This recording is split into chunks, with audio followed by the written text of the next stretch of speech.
Welcome back to the channel. In this video, I'm going to walk you through how to change your email address on Instagram. So if you need to update your email address on Instagram, follow this step-to-step instruction. So open Instagram. So launch the Instagram app on your phone. Probably if you also have an Android user, can do the same. Then go to the profile, go to your profile picture, then tap your profile icon at the bottom right, then tap the three line on the top right and select the settings and privacy. Then from there, scroll down and tap account center, then click on personal details, then tap contact info, then select the email address you are from the list.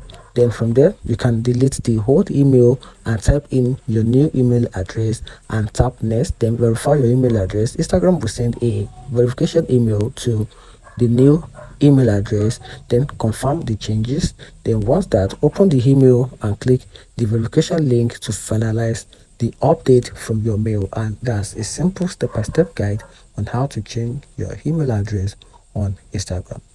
Find this video helpful, turn on the notification button and follow for more.